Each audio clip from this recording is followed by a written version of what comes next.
20 जनवरी 2022। साकार मुरली। मीठे बच्चे, आधा कल्प से जो 5 विकारों की बीमारियां लगी हुई थीं, वह अब छूटी की छूटी। इसलिए अपार खुशी में रहना है।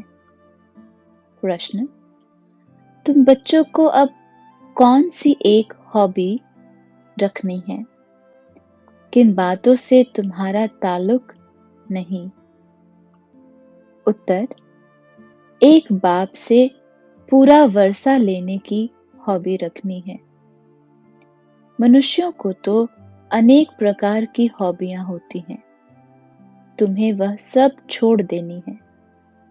तुम ईश्वर के बच्चे बने हो। बाप के साथ वापस जाना है।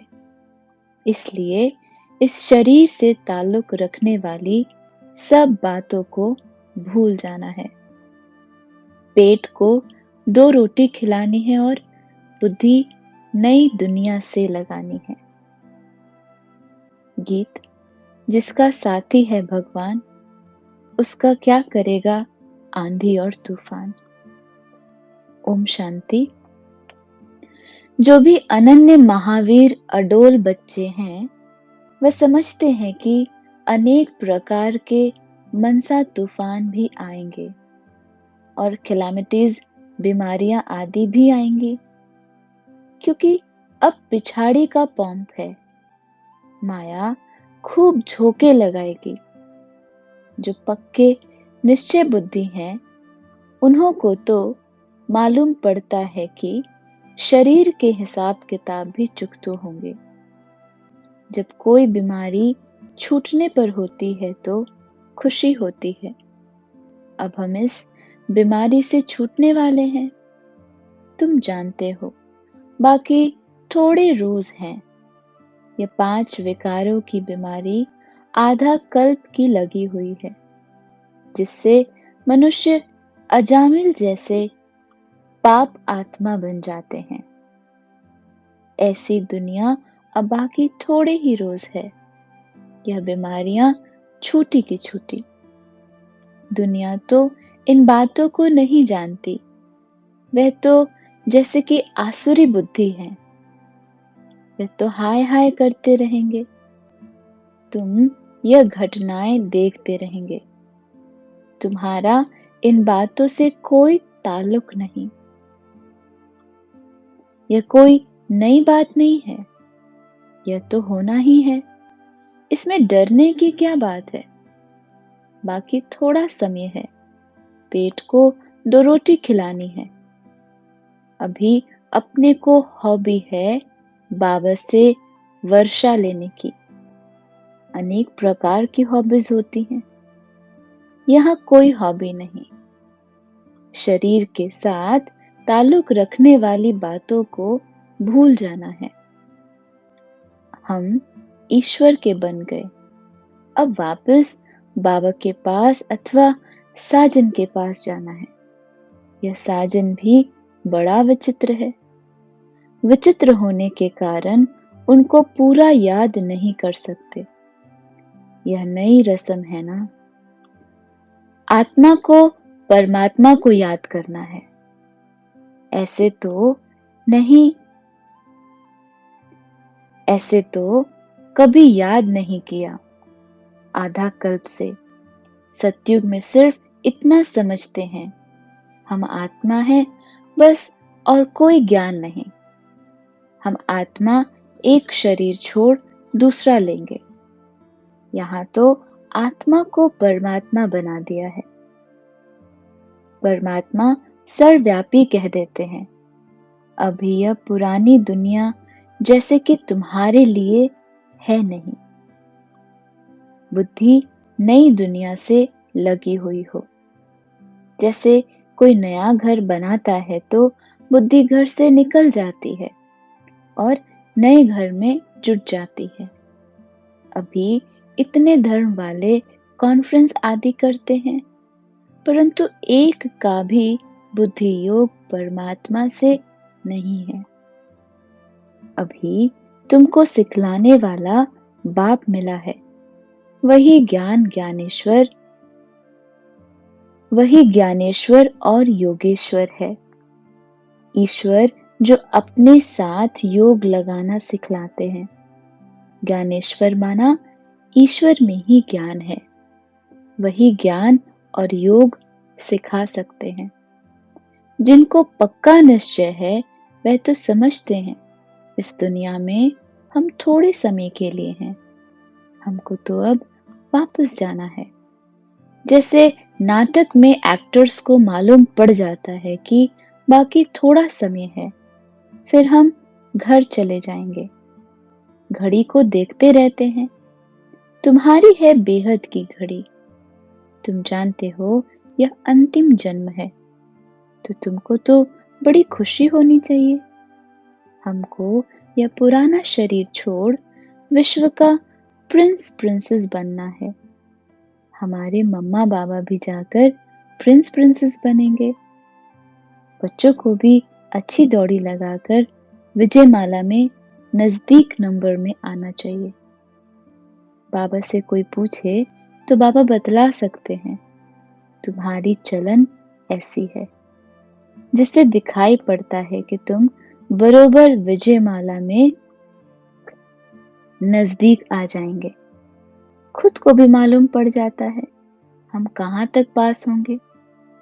कोई तो समझते हैं हम कभी भी पास नहीं होंगे। भल बाबा का बच्चा हूं, सब कुछ सरेंडर किया है, बाबा की गोद में बैठा हूं, परंतु धारणा नहीं है तो ऊंच पद मिल ना सके। जो गृहस्थ व्यवहार में रहकर सर्विस कर रहे हैं वह यहाँ रहने वालों से अच्छा पद पा सकते हैं, और देखने में आता है वो बहुत तीखे भी जा रहे हैं। सिर्फ साथ में रहने से थोड़ा फायदा होता है।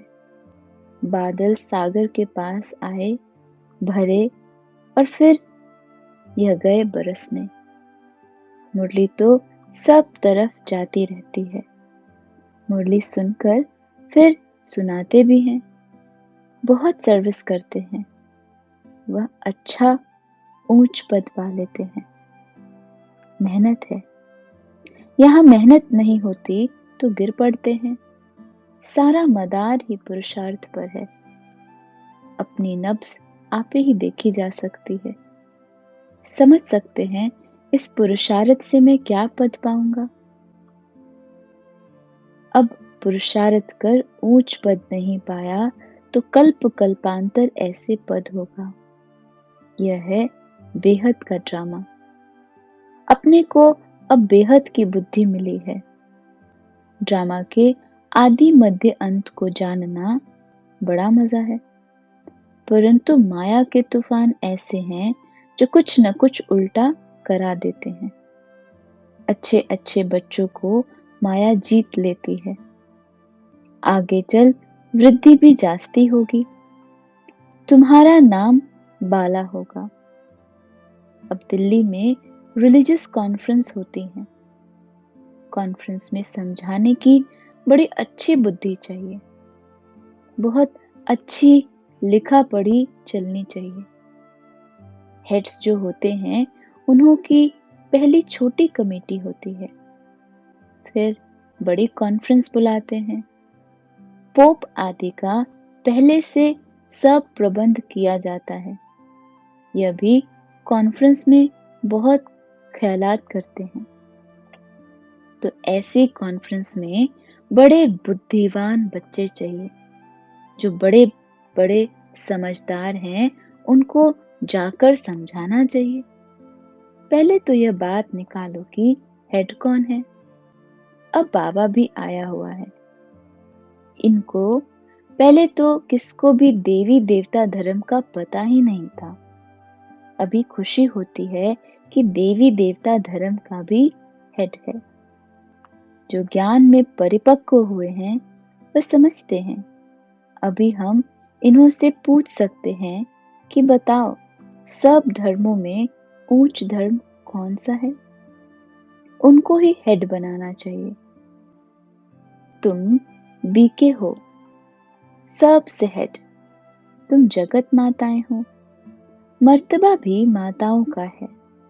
दिखाते भी हैं कुमारियों ने बाण मारे हैं भीष्म पितामह आदि को। इन कुमारियों के आगे सबको आना है। तो यह समझाना पड़ता है कि ऊंचते ऊंच कौन है। फिर समझ जाएंगे कि सर्वव्यापी का ज्ञान झूठा है। अभी तुम हो युद्ध के मैदान पर। बाप का परिचय देना तुम्हारे लिए कोई नई बात नहीं है। अच्छे अच्छे जो बच्चे हैं उन्हों को नशा चढ़ा हुआ है। यह पाठ तो अनेक बार हमने बजाया है। अभी यह पुरानी दुनिया खत्म हो जानी है। पुराना चोला छोड़ना है। फिर नए सिर आकर पाठ बजाएंगे। अभी तुम्हारी बुद्धि विशाल बनी है। यह पुराना चोला छोड़ना है। फिर 84 जन्म नए नए चोले लेते हैं। बुद्धि में सदैव रहना चाहिए। हर एक पाठधारी को अपने अपने पाठ का तो पता होना चाहिए ना। 84 जन्म ले पाठ बजाया। अब खेल पूरा होता है। यह चोला भी पूरा होता है। सृष्टि भी तमो प्रधान है। अब हमारी राजधानी स्थापन हो जाएगी। फिर विनाश शुरू हो जाएगा। हम जाकर विश्व के मालिक बनेंगे दूसरे जन्म में। यहाँ जो पढ़ते हैं उससे इस जन्म में ही पद मिलता है। तुमको फिर याद आया, हम जाकर दैवी जन्म लेंगे, फिर क्षत्रिय। ये बुद्धि में टपकना चाहिए, तब खुशी का पारा चढ़ा रहेगा। जो अच्छे पुरुषार्थी होंगे उनकी बुद्धि में ऐसी ऐसी बातें चलती रहेंगी। बाबा ने समझाया, कर्म तो करना ही है। फिर अपने याद के चार्ट को बढ़ाना है। रात का टाइम अच्छा है, इसमें कोई थकावट नहीं होती।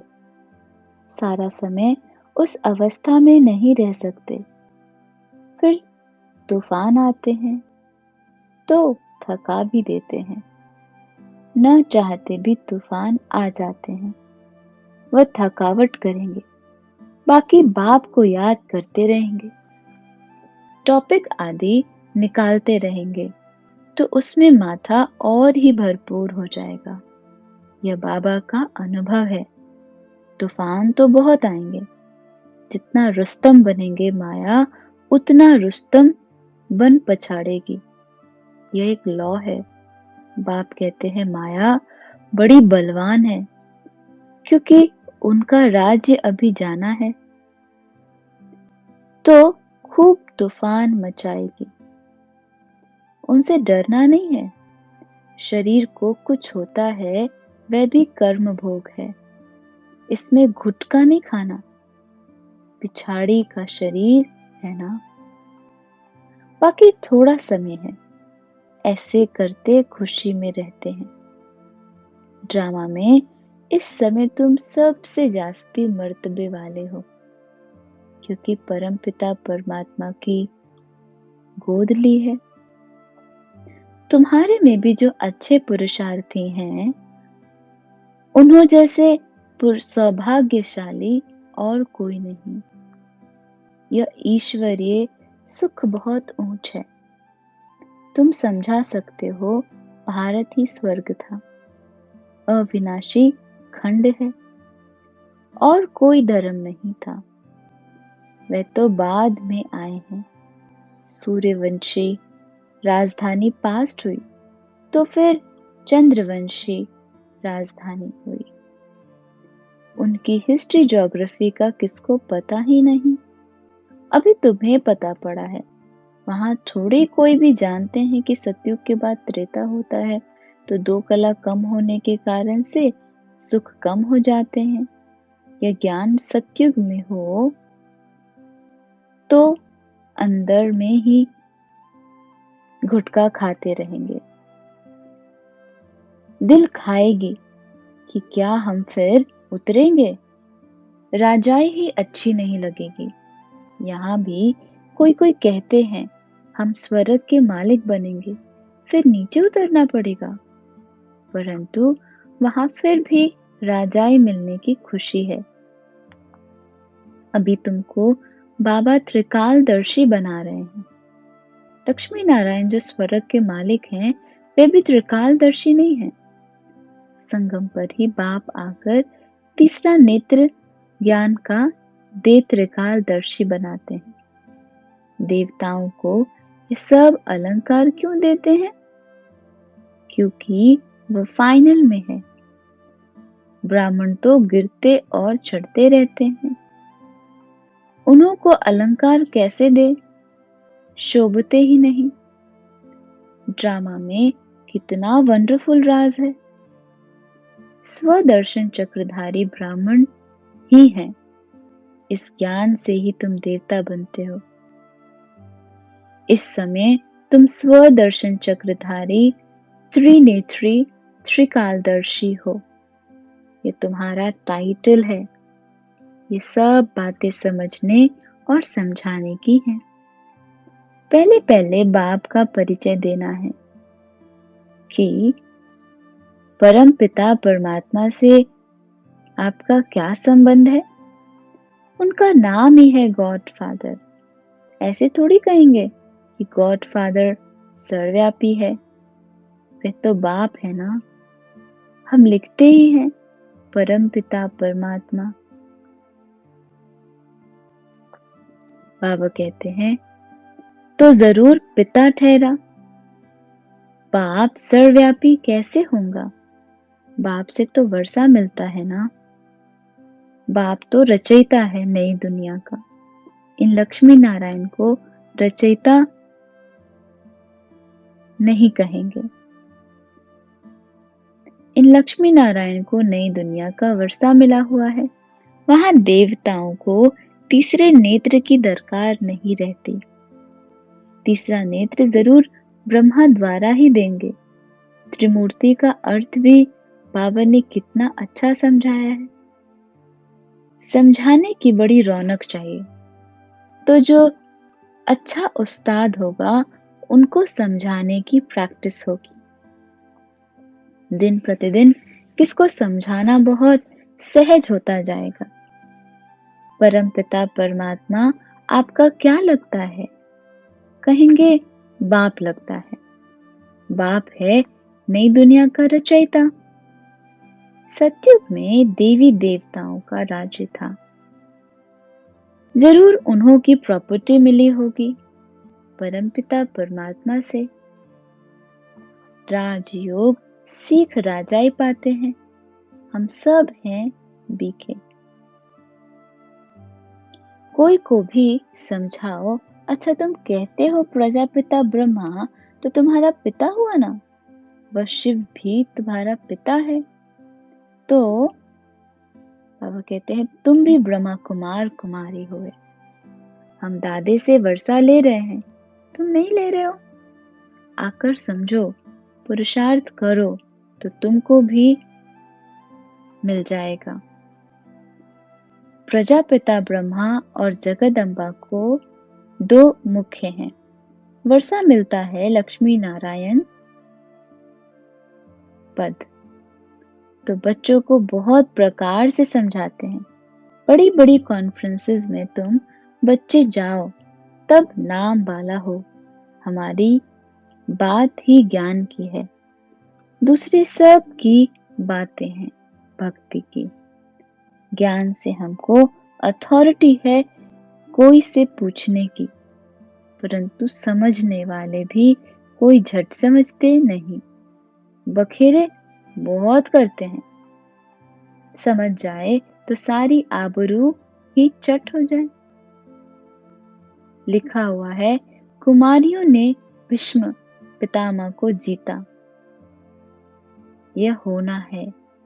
यह ड्रामा में यही पार्ट है। अच्छा, मीठे मीठे सिकिलदे बच्चों प्रति माता पिता बाप दादा का याद प्यार और गुड मॉर्निंग। रूहानी बाप की वहानी बच्चों को नमस्ते। धारणा के लिए सार। विजय माला में आने के लिए मम्मा बाबा के समान सर्विस करनी है।